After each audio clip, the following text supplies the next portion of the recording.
Aujourd'hui, je ne vais pas vous tirer les cartes, mais je vais vous parler pendant quelques minutes de l'intuition, de l'intérêt de l'intuition et quelle est la différence entre l'intuition et l'ego. Bon, je m'exprime pas très bien ce matin, mais je vais y arriver. C'est toujours un petit peu compliqué de parler sans notes, donc je vais quand même regarder un petit peu mes notes par rapport à ce que j'ai envie de vous dire sur l'ego et l'intuition. Donc on y va. Alors l'intuition, c'est agir avec le cœur, c'est l'intelligence du cœur qui nous guide. On fait ce qui est bon et vrai pour nous. Il faut écouter son cœur, on est vraiment tourné vers l'intérieur avec l'intuition. L'intuition, c'est, on sait sans l'expliquer qu'on est sur la bonne voie. On n'est pas dans la fierté avec l'intuition. Les autres ne nous comprennent pas forcément toujours. Et justement, l'intuition, elle, ne juge pas. Pour développer l'intuition, il faut être calme, ancré, être ancré et écouter sa voix intérieure. Les messages sont toujours empreints de bien-être et ce ne sont surtout pas des ordres. Si vous vous demandez d'où vient cette intuition, est-ce que c'est plutôt, voilà, est-ce que c'est un guide ou est-ce que c'est un défunt ou est-ce que c'est mon intuition? Bon, peu importe. Ce qui est important, c'est qu'on ne reçoit pas d'ordre. Il faut que tu fasses ci. Non, non, c'est quelque chose qui vient avec le cœur et on sait à l'intérieur que cela résonne en nous. Ce n'est pas la raison, ça résonne. En ce qui concerne l'ego, eh bien lui, il nous rend à la raison d'un point de vue pratique, financier ou pour faire plaisir à son entourage, à ses parents, pour ne décevoir personne.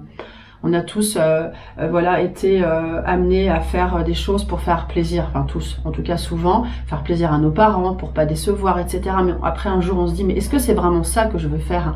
Un jour on se réveille, on se dit, mais non, mais moi je veux pas faire ça, je veux faire autre chose. Quand on est jeune, on ne sait pas toujours ce qu'on veut, c'est pas évident, donc on se laisse porter par les autres. Donc il faut croire en soi et ne pas écouter les autres. Chacun a sa propre histoire et son vécu qui nous fait penser et agir selon notre propre âme et expérience de vie.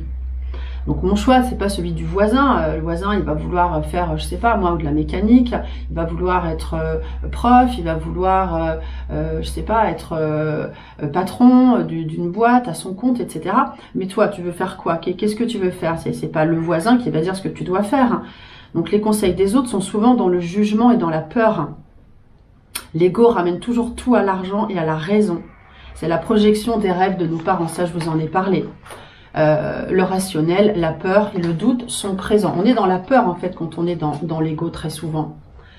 En fait, l'ego crée la routine et la sécurité. On n'a pas d'aventure, on reste dans notre zone de confort, des habitudes de vie et des modes de pensée.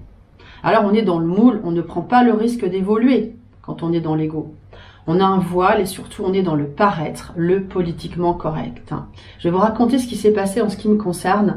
Il y a quelques années, j'ai décidé de partir en Suisse, travailler en Suisse. C'était comme un défi pour moi. Et du coup, j'ai quitté mon boulot, j'ai quitté alors mes enfants provisoirement, puisqu'en fait, ils devaient me rejoindre. Et je suis partie à l'aventure, j'ai tout vendu, la maison, quitté le boulot, etc., etc. Et tout le monde me disait, mais oh, mais ça va pas, mais t'es folle, tu te rends compte, tu pars, t'as pas de boulot. Ben oui, mais si on n'essaye pas, on sait pas. Et ben figurez-vous que j'ai peut-être cette part d'inconscient, d'inconscience qui m'a aidé à y aller. Et puis ce goût de l'aventure aussi, et ce défi. Et du coup, ben, j'y suis arrivée. J'ai décroché un CDD, j'ai décroché un CDI, j'ai pu donc du coup me loger. Et en fait, j'ai cru en moi et je n'ai pas écouté la peur des autres qui, eux, ne l'auraient pas fait. Mais je ne suis pas les autres, vous n'êtes pas les autres. Donc écoutez-vous à l'intérieur, projetez-vous dans vos projets. Qu'est-ce que j'ai envie de faire? Est-ce que, voilà, par exemple, vous voulez je sais pas, vous voulez relancer des études, vous voulez refaire une formation pour changer du tout au tout. Mais pourquoi pas si, quand vous visualisez la situation, ça vous plaît, vous voyez que ça résonne en vous, vous avez votre cœur qui s'emballe. Là, on est vraiment dans l'intuition, dans l'envie de faire vraiment ce qu'on est vraiment, et là c'est important, c'est écoutez-vous, vous, pas les autres. Ah mais t'es folle et tout, non, on n'écoute pas les autres, il faut pas. Donc tout le monde a peur et moi j'ai écouté mon cœur et mon besoin de challenge et je me suis prouvé que j'étais capable d'aller au bout. Quelle confiance en moi j'ai gagné. Donc si on ne sait pas, on ne saura pas. Alors l'âme, c'est la voix du cœur qui résout les conflits sans avoir peur. Il y a forcément des choses que l'on sait intuitivement. Il faut se demander par exemple, est-ce que je suis fait pour ci ou pour ça? Est-ce que je suis fait pour soigner, pour aider les autres, pour développer mon magnétisme, pour travailler avec les défunts, pour créer une boîte, pour refaire une formation, pour, je ne sais pas, est-ce que je suis faite pour quelque chose que vous avez un petit peu en tête et qui ne sort pas du chapeau hein, souvent.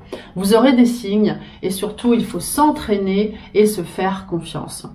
Donc si vous avez des questions, vous pouvez toujours prendre une consultation par rapport à ce questionnement-là, mais je pense que déjà ça va résonner en vous. Si vous regardez cette vidéo, c'est que vous êtes déjà sur le chemin de l'intuition, c'est certain, et ça doit résonner en vous tout ça. Voilà, je vous renvoie à d'autres conférences si ça vous intéresse sur le tarot, le Béline, l'oracle G.